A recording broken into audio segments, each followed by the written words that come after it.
Hello les geeks, c'est Aldric de Gay Geek et bienvenue sur la chaîne YouTube de Gay Geek. Nouvelle vidéo, nouvel univers, on parle aujourd'hui de Dragon Ball. Si vous avez déjà lu notre blog, vous avez pu découvrir un article que j'ai fait il y a quelques temps qui concernait mes personnages préférés de Dragon Ball. Alors aujourd'hui, je vais reprendre un peu la même chose et refaire mon petit top, mais en vidéo, de mes 10 personnages préférés dans Dragon Ball.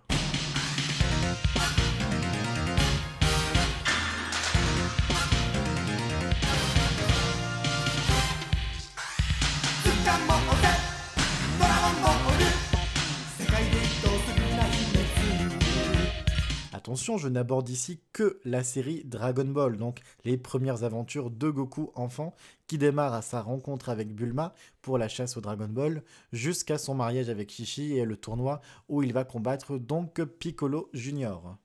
Donc en 10e position, on va commencer avec le Commandant Blue. Oui, je sais, vous allez trouver ça surprenant qu'un personnage comme lui arrive dans ce top, mais pour moi, je pense que l'arc du ruban rouge est mon préféré de la partie Dragon Ball. Et il y a notamment toute la partie avec le Commandant Blue dans la grotte des pirates, le robot, le passage par la ville du Dr Slump. Enfin bref, le Commandant Blue pour moi représente cette période-là. Et plus encore, c'est un des antagonistes les plus drôles de la saga. Évidemment, il y a son homosexualité, qui est une chose assez rare pour l'époque, et qui m'avait particulièrement interpellé. Alors évidemment, je suis gay, donc ça m'évoque quelque chose d'assez fort.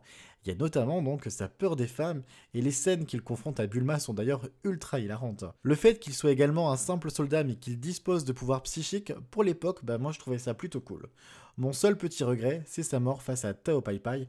Alors certes, c'est un tueur en série, il fallait nous montrer à quel point celui-ci était puissant, mais voilà, la fin du Commandant Bleu est un peu triste pour moi, et il méritait beaucoup plus.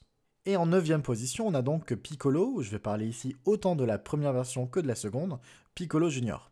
Piccolo, c'est le premier ennemi de la série qui va instaurer vraiment un climat de terreur. La mort de Krillin, d'ailleurs, va tout changer, tout bouleverser. Enfant et adolescence, ça m'avait particulièrement moi choqué. Alors bien avant la partie Dragon Ball Z, c'est l'ennemi qui va donner le plus de fil à retordre à Goku et à ses amis. Il est démoniaque, il n'hésite pas à tuer pour arriver à son but. Donc évidemment, lorsque l'on connaît la suite, on ne peut qu'être attaché ensuite à Piccolo Junior, savoir notamment qu'il va devenir l'un des plus fidèles amis de Goku et notamment le référent de Gohan. Et moi ça m'émeut un petit peu. Tenshinhan est pour moi le 8e en position. Lui aussi a fait ses débuts comme antagoniste et surtout comme rival de Goku. Et si au début le personnage semble froid, prétentieux, voire arrogant, c'est surtout après le tournoi et durant l'arc donc de Piccolo qu'on va apprendre à connaître le personnage et à s'y attacher.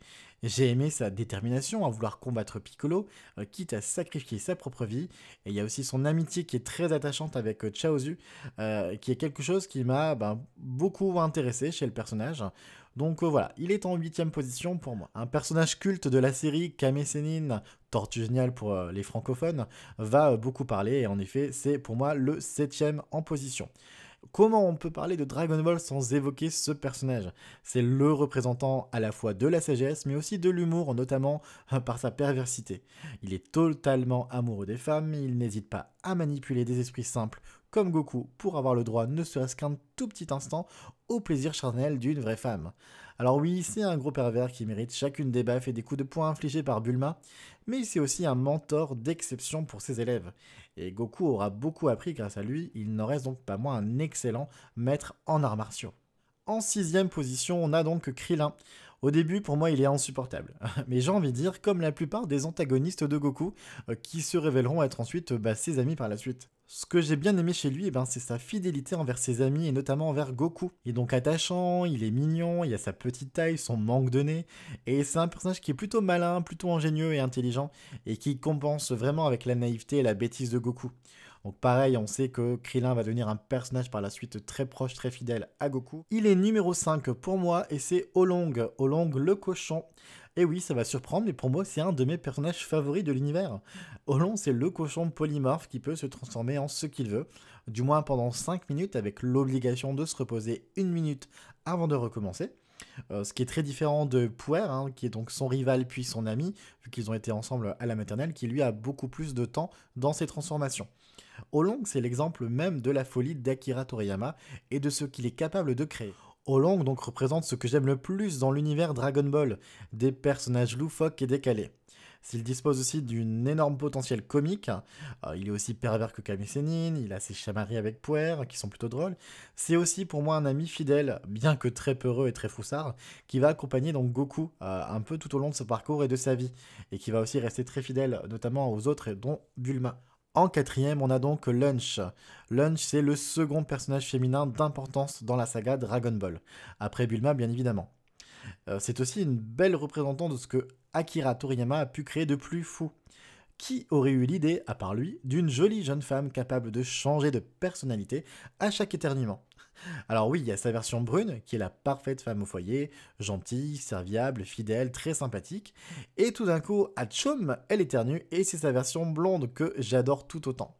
Sa chevelure d'or, elle est instable, elle est incontrôlable, elle est colérique, elle manie les armes à feu comme personne, et elle se montre mais vraiment complètement sauvage.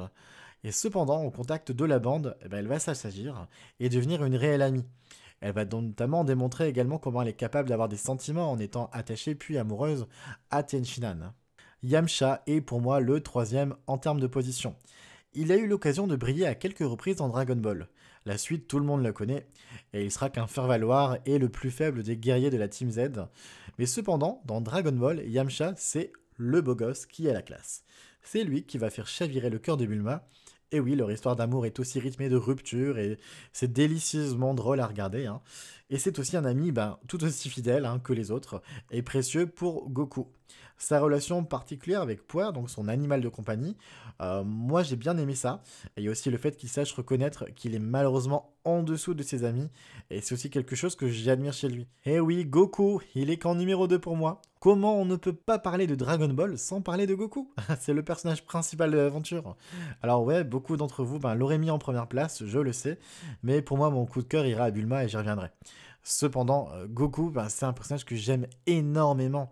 Il y a toute sa période enfant, adolescent, moi qui me plaît beaucoup. Il est naïf, il est drôle, il est mignon, il est rempli de superbes qualités qui vont faire de lui un héros. Il adore manger, beaucoup même. Il comprend pas toujours le monde qui l'entoure. Et c'est ça, de vivre 12 ans dans une montagne sans voir d'autres êtres humains. Mais Goku, c'est aussi un ami parfait. Il est prêt à tout pour défendre ses proches, ceux qu'il aime, la Terre et les autres. Il va rester pour moi à tout jamais, je pense, gravé dans mon cœur comme vraiment mon premier véritable héros de jeune enfant. Et ça n'a pas de prix. Et donc, sans surprise, la numéro 1, c'est Bulma. Et oui, j'ai mis un personnage féminin dans Dragon Ball en numéro 1. Pour moi, Bulma, c'est mon personnage de Dragon Ball.